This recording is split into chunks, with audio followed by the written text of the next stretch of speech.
As coisas sempre podem piorar e o Brasil é muito bom nisso. A crise econômica já havia quando veio a pandemia. O governo Temer conseguiu estabilizar o barco, não deixando que ele emborcasse como vinha do governo Dilma. No meio da procela, o governo conseguiu estabilizar um pouquinho a economia, mas ela segue pensa no governo Bolsonaro. E o Ceará?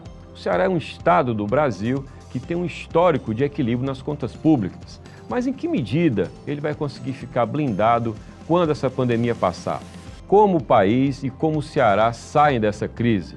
Esse é um dos temas da minha conversa com o meu convidado de hoje no programa do Anuário, o economista Célio Fernando Mello, que é presidente da APIMEC Nordeste e também da BFA. BFA, que é uma parceira do Anuário do Ceará.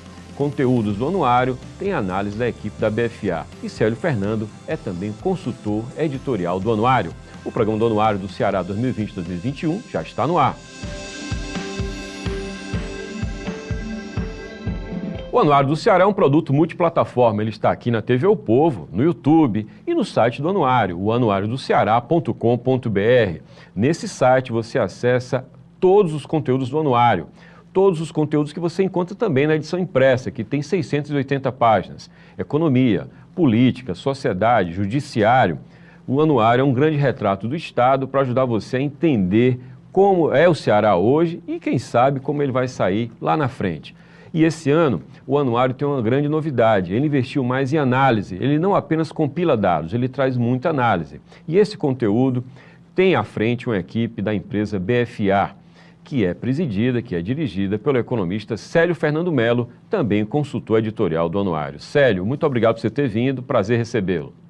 Obrigado mais uma vez, Jocélio. É muito bom estar aqui, sempre numa discussão com você sobre esses temas econômicos tão importantes aqui para a nossa economia. E, obviamente, a gente acaba rompendo um pouquinho essas fronteiras e falando um pouquinho do cenário nacional e global. Obrigado mais uma vez. Obrigado a você e como eu já disse na abertura, o Célio é o gestor da BFA e o Anuário agrega análise porque a gente compreende que não basta ter informação, e você tem isso no Anuário, no site, atualizado todo dia, sempre que tem alguma novidade relevante, mas também agora análise. E no Anuário nessa edição nova, 2020-2021, o Célio assina um artigo que trata desse momento aí de disrupção da indústria, como é que essa indústria se transforma numa indústria 4.0 versus as mazelas que acompanham o setor. Mas, Célio, antes de eu até falar desse artigo que você assina, um artigo não factual, até porque o Anuário impresso, ele precisa ser vivo durante muito tempo, eu queria perguntar a você como é a sua leitura em relação ao Ceará no pós-pandemia. Em que medida um estado como o nosso, ele consegue se manter com algum equilíbrio, como ele vem mantendo ao longo dos últimos anos, mesmo com a pandemia com essa dimensão? Jocélio, é sempre muito difícil a gente pegar e fazer uma análise que ninguém tem uma bola de cristal. Obviamente, tudo depende de uma ação. Creio que a nossa história do Ceará, né, que é feito por diversos governos de equilíbrio fiscal, ela continua a ser bem contada, né? De alguma forma, e isso tem sido um princípio das equipes que sempre participaram desse modelo de equilíbrio fiscal. Eu acho que isso é importante. Do ponto de vista econômico, há alguma coisa em curso do ponto de vista de disrupção. Eu acho que isso é importante. Até que ponto processos disruptivos do ponto de vista de você entender as vocações, entender a territorialidade do Ceará, o que é vocacionado num determinado setor, não por uma indução que ela não tenha sustentabilidade, mas encontrar caminhos que sejam mais fortes para o Ceará no seu interior, principalmente, né, na região metropolitana, e aí chegando até o PECEM. O PECEM hoje é uma peça importante nesse tabuleiro, porque ele reúne assim, uma logística intermodal, reúne, por exemplo, espaços que possam ter vantagens competitivas, inclusive globais, né? Óbvio que tudo isso carece assim, de uma análise bem mais profunda sobre pontos para o futuro. Agora, torcer que o que foi ressaltado, e aí vem um ponto muito importante, o estado do Ceará, por ter maiores precariedades, ser um estado pobre de uma forma geral em relação à nação brasileira, ele acaba num momento desse ressaltando muito mais os problemas sociais existentes. Então, quer dizer, a crise econômica chega aqui de uma forma até mais branda, mas ressaltando os problemas sociais. O que você quer dizer com isso? Que, de repente, um auxílio emergencial acabou, de certa forma, direcionar uma renda maior para as classes mais pobres, e poderem direcionar isso tudo para o consumo. Então, você tem um certo colchão nesse sentido. Por outro lado, você começa a ver a falta de saneamento, você começa a ver falta que você tinha de leitos, obviamente. A nossa mortalidade pode ser por conta de um hub? Pode, mas ela pode ser também pela nossa condição estrutural, uma população muito extensa, em condições que não são muito boas, de habitação e saneamento básico, e de repente você tem uma mortalidade maior do que uma média, vamos dizer assim, e está numa classificação entre os primeiros, uma classificação não de mortalidade. Então, tudo isso tem que ser analisado. São questões estruturais para poderem ser alteradas. Por falar em questões estruturais, a gente sabe que o Ceará fez um ajuste fiscal lá no primeiro governo Tasso, ainda eleito em 86, e a gente já mencionou aqui, o Estado conseguiu manter um padrão de equilíbrio, governo após governo, né? Depois de Tasso veio o Ciro, veio o Lúcio, veio o Cid, enfim, em todos esses governos, com todas as atrapalhadas que houve, né? Aquele aquário lá inacabado é a atrapalhada maior, né, do nosso histórico, herança do governo Cid, mas vamos em frente, é outra pauta.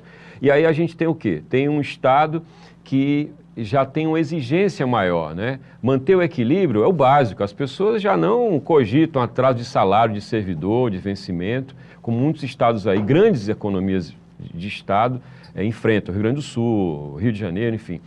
Minas sofreu pra caramba e tenta se recuperar. E o Ceará conseguiu esse padrão. A minha pergunta é a seguinte: em que medida a gente tem sido muito tímido, ou a gente veio, ao longo dos anos, muito tímido, Célio, para avançar para além do básico, que é ter o equilíbrio fiscal? Estou falando de captação de investimento, estou falando de definir o rumo, o que é que a gente quer. Em que medida você acha que houve timidez até agora?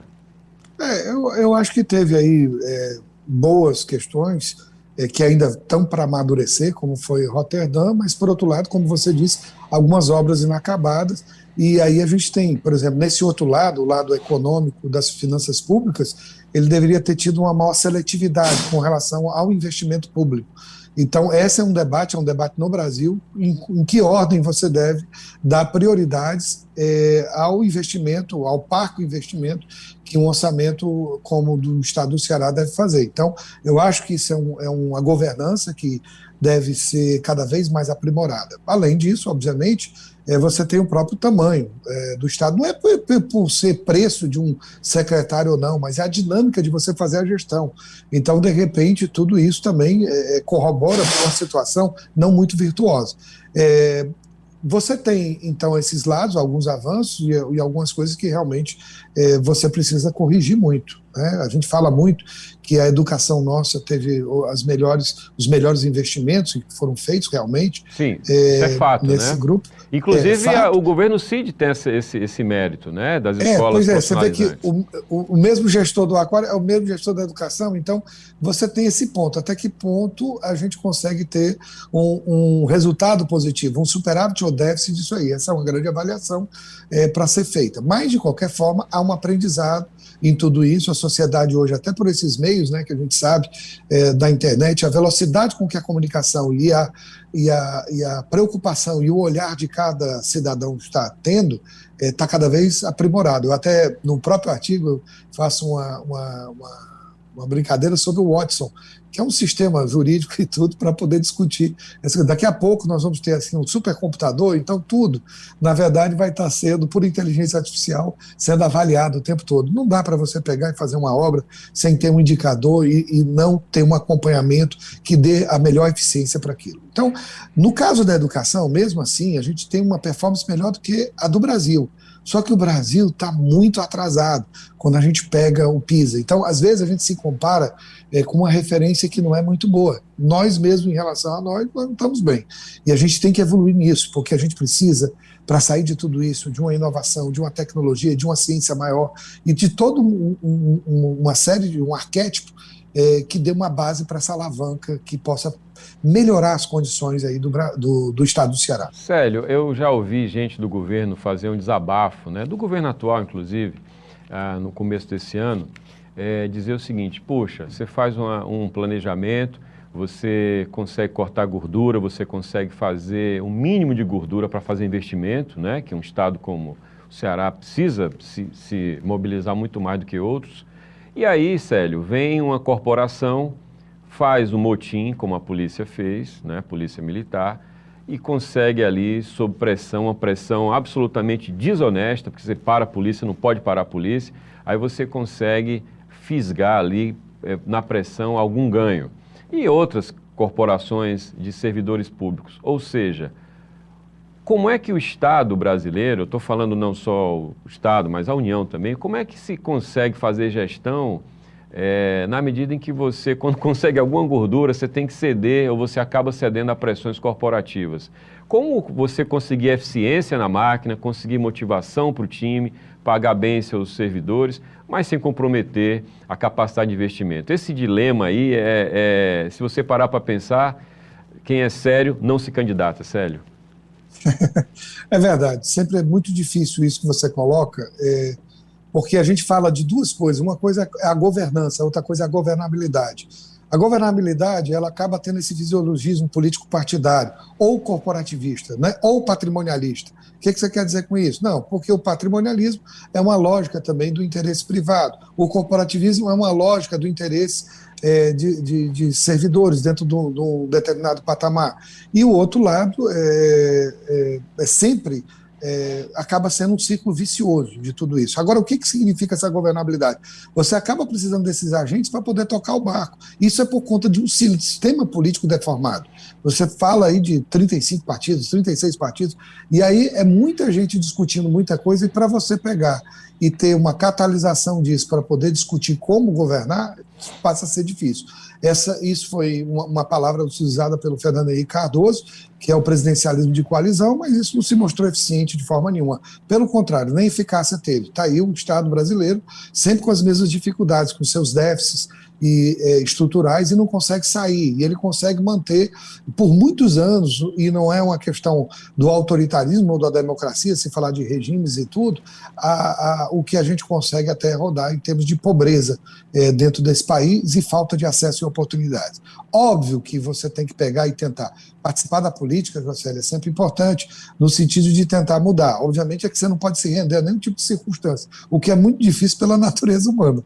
Mas vamos lá, nós temos esse complexo dentro do Brasil, e aí vem uma visão latina, que eu acho que é uma discussão antiga, que se fala que no mundo latino, na América Latina principalmente, o populismo sempre cresce, porque é muito fácil você trabalhar com uma desigualdade como nós temos, um problema de tanta pobreza. Então, de repente, aquele que consegue abastecer a comida de qualquer família, né? E antigamente bolsa isso, bolsa aquilo, depois unificaram em bolsas, agora vai virar programa renda básica. O nome que você der, você encontra um certo conchavo, do me engana que eu gosto, entre a sociedade e o próprio Estado, de uma forma que a gente não consegue romper com tudo isso. Mas esse círculo vicioso, ele é possível ser rompido, e a gente tem que acreditar nisso, pelos nossos filhos e netos. Mas é uma discussão muito ampla o que você coloca. Eu não tenho a resposta, obviamente, mas a gente tem que, num debate como o nosso aqui, estar colocando, olha, nós estamos vivendo, a gente sabe o que você fez de bom e sabe o que você fez de mal. A gente sabe que vem alguma coisa aí, mas tome cuidado, aqui nós vamos estar agora fiscalizando mais, como cidadão e tudo. Os meios tecnológicos estão ajudando cada vez mais a uma democracia se consolidar. Célio, a propósito, quando a gente fala dessa gordura a ser queimada, por pressão, né, por pressão corporativa, me vem à cabeça, claro, o teto de gastos, né? A gente está em Nauá em setembro, né?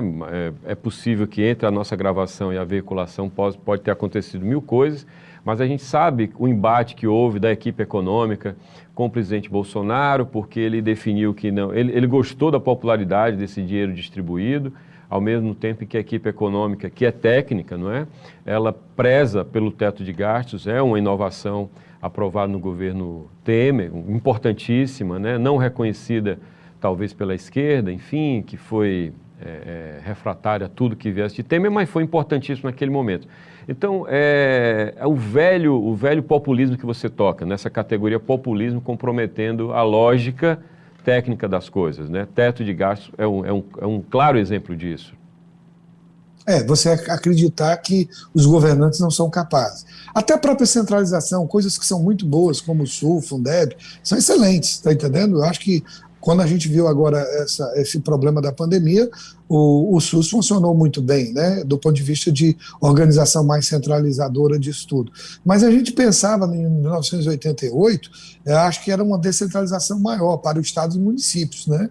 Mas isso não aconteceu, você saiu já logo em seguida da Constituição com as contribuições parafiscais, né? Contribuição social sobre o lucro líquido, COFINS e etc., e manteve esse poder hegemônico centralizado no ente federativo maior da União. Então isso não é bom, a gente tem que ver tudo isso, mas também tem que fazer uma nova construção onde cada município também seja capaz, com a sua população, de poder traduzir tudo isso. Certo. Mas eu acho que são caminhos de uma construção importante da nossa história, viu? Você diria que o ambiente que a gente vive hoje é propício, é adequado para que o governo Camilo, por exemplo, avance no que seria uma reforma desse Estado, dessa máquina do Estado do Ceará? É difícil você implementar uma ideia mais assim, é muito difícil. Óbvio que você vai ter que chegar a um acordo muito grande, porque senão o Estado não pode ser um fim em si mesmo. Então você não pode ter uma situação que não dê melhor governança, mesmo com os problemas que a gente comentou, que é a questão do sistema político deformado, que traz essa governabilidade, que ela se dissocia da governança. Então você pode simplesmente buscar ser mais ousado em tudo isso em favor da sociedade. Tá? Agora, é uma ruptura, porque Sim. tem o corporativismo. Mas tudo isso é um debate. É bom que a gente já começou esse debate. Ele já veio. Então, se não ocorreu em 2018, não ocorreu em 2019, não vai ocorrer em 2021, uma hora, Josélio, as ideias elas vão germinar, vão crescendo e elas vão alterar e vão ver que essa é a saída, esse é o caminho.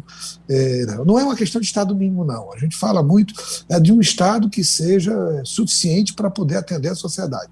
Essa ideia de Estado máximo, mínimo, assim, ele se perde um pouquinho na ideologia. A gente tem que ver o que é melhor. Você está falando a gente você...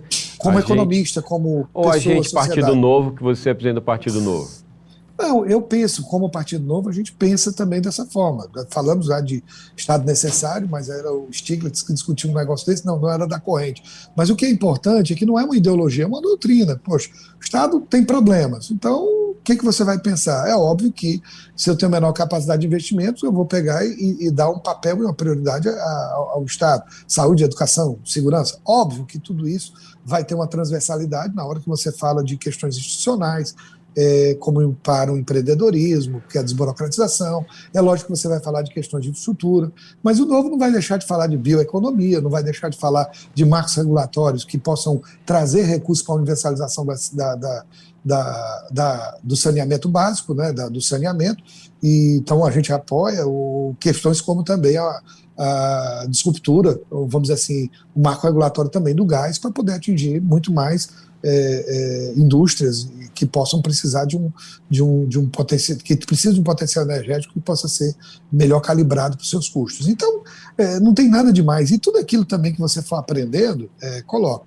Minha intenção, obviamente, também de participar de algo político, José, também mostrar uma certa independência. Não tem independência. Como você falou, eu posso estar conversando com o Novo foi um dos principais protagonistas lá na Câmara Federal sobre a reforma da Previdência. Em São Paulo, teve a relatoria do Estado de São Paulo no novo projeto. Na cidade de São Paulo também relatou na Câmara Municipal o projeto de Previdência. Então, você tem algumas coisas que são clássicas e que é o quê? Equilíbrio nas finanças públicas, universalização de serviços que atendem à sociedade. Mas eu não vou querer ideologias em cima disso. Tá. É muito mais uma visão, tudo bem, liberal, dentro do que eu acredito nos dias de hoje, nessa contemporaneidade que mostra toda uma dificuldade do próprio Estado de pagar suas contas. Vamos falar um pouquinho de mercado de capitais. Você é um entusiasta do mercado de capitais, você preside a APIMEC, a associação que reúne os profissionais de mercado, não é? O Ceará tem alguns cases, a Arco Educação é um case nacional, foi abrir seu capital lá na Nasdaq, em Nova York, foi a primeira empresa brasileira a fazer isso. Aí temos aqui já o histórico de M. Dias Branco, o PagMenos se preparando, tivemos o BIC Banco antes de ser vendido para os chineses. Enfim, Tem a Apvida, que é um case nacional. A gente tem alguns exemplos de empresas cearenses, outras estão se preparando também para abrir capital e para a Bolsa. E me parece que a gente vive etapas assim, díspares, paralelas, né? Você tem um grande contingente de pessoas que não faz a menor ideia do que seja o mercado de capitais, que vê até com um certo preconceito, e ao mesmo tempo você sabe, e você é um defensor disso, do quanto uma empresa na Bolsa, ela cresce em governança, ela cresce em sustentabilidade e, enfim. O que é que você diria desse momento do mercado de capitais, na medida em que algumas empresas, não só do Ceará, ensaiam a entrada na Bolsa e que o povo mostrou há algum tempo, há alguns dias, a gente publicou matéria mostrando que mais cearenses estão investindo na Bolsa. Esse ambiente do mercado de capitais, ele ainda padece do básico, que é chegar às pessoas e se explicar, dizer como funciona. Ainda estamos nesse estágio versus empresas avançando. Como é que se sai desse descompasso? Só para fazer um link, né, que a gente estava falando um pouco de política, falar de economia política e olhar o mercado de capitais, onde é que ele entra nesse debate todo.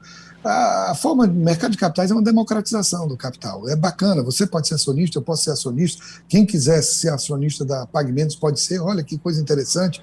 Então você cria uma nova mentalidade, uma nova forma, um novo mindset de pessoas sendo sócios de grandes empresas. Se você pegar, por exemplo, uma IBM, você vai pegar que o maior acionista de uma IBM tem 1,5%, igual uma General Motors, que tem 4% de ações, ou Microsoft. Então você tem uma pulverização do capital e acaba democratizando essa distribuição. Óbvio que você tem economias de mercado, um contingente ainda de 1% muito mais rico do que 50% da população. Há uma concentração excessiva do mundo, mas a Bolsa de Valores ela te dá acesso a capitais. Você pode se desenvolver ou ampliar o seu negócio.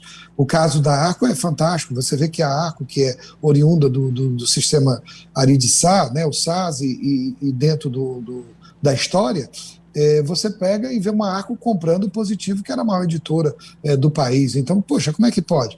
Foi uma coisa que é um case nacional, como você fala, uma empresa daqui acreditando no mercado, indo para a Nasdaq, hoje ela tendo um valor aí aproximadamente de 15 bilhões, tá entendendo? É uma coisa fantástica. Quando é que você imaginar algo nesse sentido? Da mesma forma, a Apvida, quer dizer, acho que é o maior player. M. Dias Branco, maior da América Latina. Então, de repente, num estado de 2% do PIB, você encontra protagonistas e líderes empresariais de alto nível, aproveitando o mercado. Claro que o nosso mercado de capitais, na B3, por exemplo, ainda é pequena, algo em torno de 380 empresas. Você tem que encontrar mais mercados de acesso. No Ceará, por exemplo, você, quando fala de um Pagamentos, você tem outros mecanismos, como os fundos de private equity, ou fundos privados que têm entrado. Você viu aí o General Atlantic, que a gente chama de GA, ele tanto entrou na Pagamentos como entrou no SAS. Participações minoritárias que ajudaram também esse processo. Você tem aí o HIG, fundos que compraram a Isofarma. Você tem o Arlon, que está ali na Betânia, né? Então você começa a ter um ambiente, um ecossistema de mercado muito mais forte. Você tem só no Ceará, que vão precisar desse mercado, agora, pelo menos registrado, pode ter muito mais, 160 startups que dentro do sistema podem pegar capital semente, seed capital, venture capital, capitais que são importantes para o início de uma empresa. Você tem todo um ciclo do seed, do venture e do private para o IPO, para os follow-ons, que são a segunda vez quando você, depois de fazer uma oferta pública de ações, você participar. Então, é fundamental. E cada vez mais, mesmo com a taxa de juros muito baixa, o acesso ao crédito, pelo menos na média e grande empresa, vai estar mais restrito. Então, se alguém quiser expandir ou para um protagonismo nacional ou global, ele vai ter que encontrar uma condição de estrutura de capital híbrida, ou seja, não vai poder só pegar o FNE ou um dinheiro do BNDES, ele tem que encontrar um sócio capitalista, seja de um fundo ou um sócio estratégico, para poder pensar na sua estratégia de longo prazo, crescer. O Ceará dá um grande exemplo nisso e sabe que isso é possível e já fez e tem casos fantásticos. A inteligência competitiva na área de mercado no Ceará, e já são muitos anos, viu, José? Lembrando da Microsol, lembrando também da Fanor, todos eles receberam fundos de empresas emergentes, na época Fundo Nordeste 1, 2 e 3, Fundo Rio Bravo, fundos que ajudaram de alguma forma, algumas que hoje a gente nem fala mais, mas que participaram. Fora tudo isso, Joint Ventures, ou o mercado de fusões e aquisições. Sério? Esse ele tende a crescer muito pelas consolidações naturais de um mercado que exige escalabilidade para poder ter produtividade e assim competição. A propósito disso, certamente a cultura do Ceará nesse mercado se deve muito ao papel do BNB, pela sede está aqui, CAPEF, que foi uma escola para muita gente, inclusive para você, o CAEM, lá na UFC, que qualificou, né? Tem uma massa crítica que é daqui do Ceará e que certamente é responsável, sim, lá nos primórdios, por gerar uma cultura maior, né? Apesar dos pesares desse descompasso a que me refiro. O nosso tempo está acabando, mas eu queria que você falasse em linhas bem gerais, até porque realmente o tempo está acabando, como é que foi o trabalho da BFA no anuário do ponto de vista analítico. A gente tem um capítulo de economia e não só traz tabelas, a gente tem os comentários, tem toda uma equipe da BFA. O time da BFA se envolveu na leitura desse material e na tradução, chamemos assim, né?